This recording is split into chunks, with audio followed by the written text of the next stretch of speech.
Welcome back. Today we are in Proverbs chapter 23 verse 19 today. Verse 19 says, "Hear, my son, and be wise, and guide your heart in the way. Do not mix with wine bibbers, drunks, or gluttonous eaters of meat, people who just stuff themselves. For the drunkard and the glutton will come to poverty, and drowsiness will clothe a man with rags." So it's not just talking about people who eat and drink a lot, although they are signs. But people who eat and drink a lot are people who just love to satisfy their fleshly pleasures.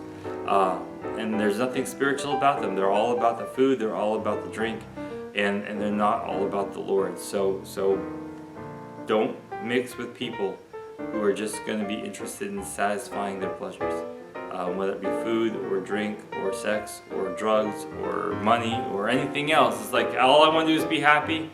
Don't spend your time with them. They're lazy, they don't account to anything, and even if they seem to be successful for a time in this world, it's not going to last. They're going to be missing something.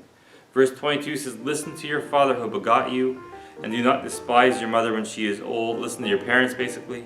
Verse 23 says, "Buy the truth and do not sell it." Also wisdom and instruction and understanding. The father of the righteous will greatly rejoice, and he who begets a wise child will delight in him. And so what that is saying is, listen to your parents. They're trying to teach you the right thing. They want you to do well. So pay attention.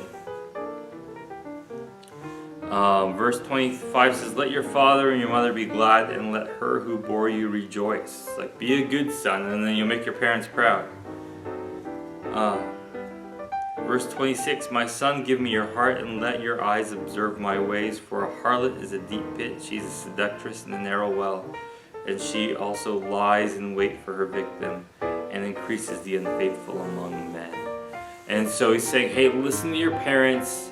And I would add to that, it's just how you treat your parents is how your kids are going to treat you, because they see you talk to your parents and treat your parents even as adults, and from that is how they think that they should treat you in the future. So be kind to your parents, respect them, honor them, and then your kids will honor you.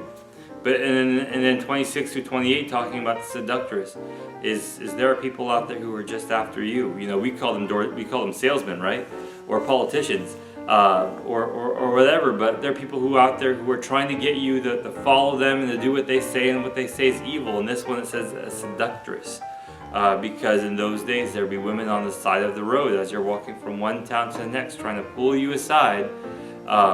To enticing you, and you're thinking, ooh, there's this pretty girl, and I'll go to the side and do bad things or whatever. And maybe that's what it is, or maybe there's guys behind a rock or a tree, and they'll come out and kill you and rob you. Like, it could lead to something worse. And the people who are righteous, who are just like, no, I'm not turning aside from my path to follow this lady, they won't be fooled by it.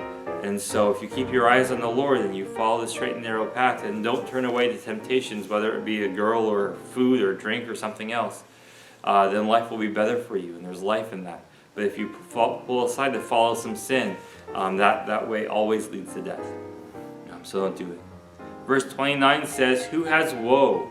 Who has sorrow? Who has contentions? Who has complaints? Who has wounds without cause? Who has redness of eyes?" Like all the people in the world right now. "Those who linger long at the wine, those who go in search of mixed wines," talking about the drunks. "Do not look at the wine when it is red, when it sparkles in the cup, when it swirls around smoothly. At the last bite it becomes a serpent, it stings like a viper. Your eyes will see strange things, and your heart will utter perverse things. Yes, you will be like one who lies down in the midst of the sea, or one who lies on top of the mast, saying, 'They have struck me, but I was not hurt. They have beaten me, but I did not feel it. When shall I awake, that I may seek another drink?'" Okay, so it says, hey, those people who drink, they think, man, I feel bad, I will take a drink to feel better. And at first it looks great, it feels great, but at the end, this is that last one is like a serpent, it's like a snake, it gets you in the end, and then you wake up thinking, man, I just need another drink. And it becomes a lifestyle, and don't do it. Drinking is horrible. Drinking, like, one thing is different than becoming a drunk, but becoming a drunk is horrible. And the Bible says it's a sin, don't do it. And I'd say don't even start. But that's not what the Bible says. The Bible says don't get drunk. God bless you and have a nice day.